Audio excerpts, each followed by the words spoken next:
qui culmine pour certains à près d'1m90. Voilà une bonne séquence de jeu collectif sur le côté droit avec un jeu en triangle qui débouche sur un débordement de Bourbier, le centre devant le but et un joueur de Créteil qui tacle le ballon sur son propre poteau. Oh, ils s'en sortent bien les Cristoléens avec une défense très costaud. Réclamant hors jeu du côté d'Amiens, non dit l'arbitre assistant du coup débordement de Créteil. Centre et la parade de la part de Lostis sur une reprise de la tête de Ndoye, va-t-il sembler. Le ballon reste cristolien avec à l'entrée de la surface une frappe qui est dévissée. Le coup franc de Morel est malheureusement renvoyé facilement par les défenseurs de Créteil. On remet le ballon dans le paquet par Bourbier. Et Niboi qui oblige la claquette du gardien adverse. Bouffré dans les 30 mètres adverses, il y a très peu d'espace. Et alors là, il y a des colosses. Oh, la longue ouverture, c'est une balle de 1-0 pour l'équipe de Créteil. Et ouverture du score. Non, ça passe à côté, énorme occasion ratée par Dabo qui n'était pas en position de hors-jeu. Heureusement qu'en voulant devancer la sortie rapide tout de même de Lostis, car Lostis a gêné l'action du joueur. Oh, la possibilité pour Amiens quand même, et l'énorme occasion à son tour ratée par Kodja. La Somme sont rescapés et les deux clubs vont se rencontrer. Clermont contre la Seine. Longue ouverture, un ballon pour Kodja. Allez, Kodja pour se rattraper, le tir à le but. Le tir à le but de Kodja qui n'aura pas eu le temps de douter. Il venait de rater une énorme action. Il marque sur la suivante. Ça, c'est la force d'un joueur de caractère que de savoir convertir les occasions après en avoir raté. Il a laissé rebondir le ballon une première fois. Il a résisté au retour de son adversaire et il a armé une frappe puissante à ras de terre. Une minute avant, elle s'était envolée, celle-là l'a fait mouche. Et l'Amiens Sporting Club mène face au leader du championnat national 1-0 et c'est complètement mérité.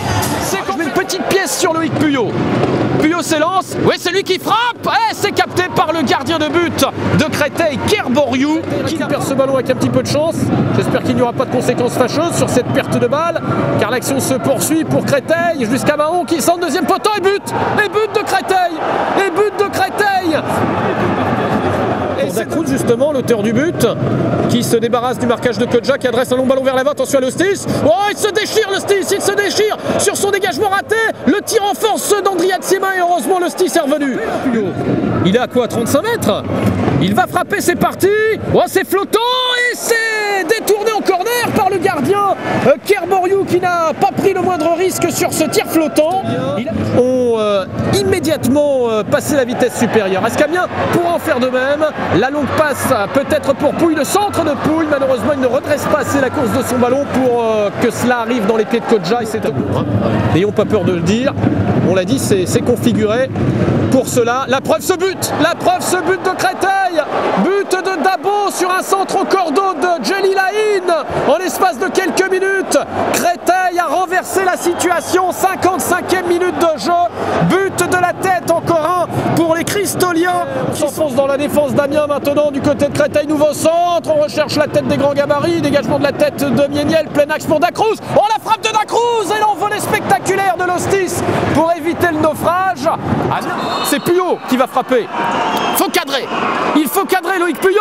Il tire sur la barre. Il tire sur la barre, malheureusement. Rien ne sourit à l'ASC.